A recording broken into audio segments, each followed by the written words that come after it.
Good morning, family. Happy Sunday. Let's go, baby. Right here in my Sally uniform, ready to go to chapel, man. Me and my wife are doing the children's chapel today. We're going to spread the good news to the young kids.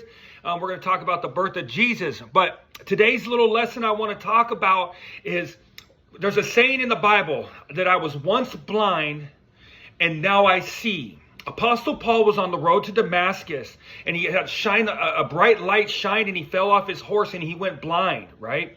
And then the Lord brought his sight back, okay? Before Paul became Apostle Paul, his name was Saul and he was a Christian killer. He lived by the law, right? So he had integrity, he was a moral man, but he was continuing trying to kill Christians.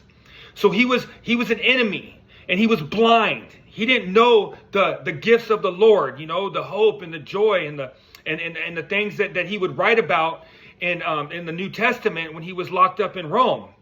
But then the Lord gave him his sight back, and then he was able to see, and he was able to then go and write the New Testament and be probably one of the most amazing figures in the Bible. And that's what the saying is. So for me, when I look at this, when I think of that saying, like before I didn't know much about the gospel, I would think that, like, what does that mean? That I'm blind? Like, I'm blind, I can't see, and now like I can see? It wouldn't have made sense to me. But I started really opening up the book and the Bible started loving me back, right? And I realized that before I came to Christ, before I came to the Lord, I was lost. I was chasing pleasures. I was chasing women. I was chasing drugs. I was chasing booze. I was chasing all the earthly pleasures. And all it was doing was leaving me empty. It was leaving my soul empty. And it was continuing to strip me, because our body consistently dies, right? Our body consistently is dying, but our spirit is consistently growing. But but what a drug addiction does is it makes your body die and your spirit's dying. Both things are dying until you're just a lost soul, like empty vessel on this planet. Once I went to the Salvation Army and I started learning about the good news, this is why I shouted from the mountaintops.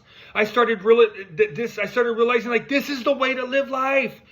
This is the way to live life, to be at service, to be a servant, to help others, to be humble, to not have pride, to continue to look for the next right thing, to continue to do the right thing, to not feed the flesh, to put God first, to read the Proverbs, to read the Psalms, to read Ecclesiastes, to read the New Testament, to learn from the Old Testament, to understand why Jesus died on the cross, to understand that the Lord wanted a relationship with us, that it's not a religion. These are all the things that I had learned, and my eyes were wide open now. I was now able to see.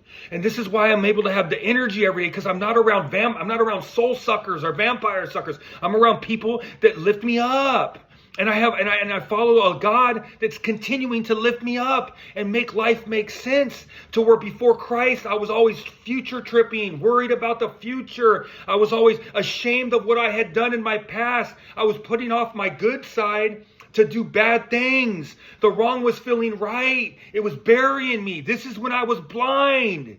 And now I can see. And I continue to do what I can see. And it continues to fulfill me on this amazing journey called life with God.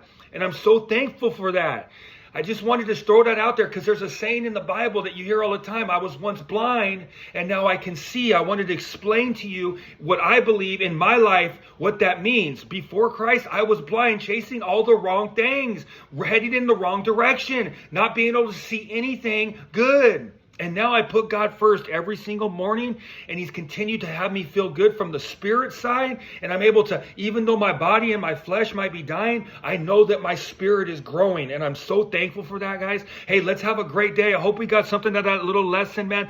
Continue to put God first, baby. And let's keep moving and grooving with the Lord. Let's go!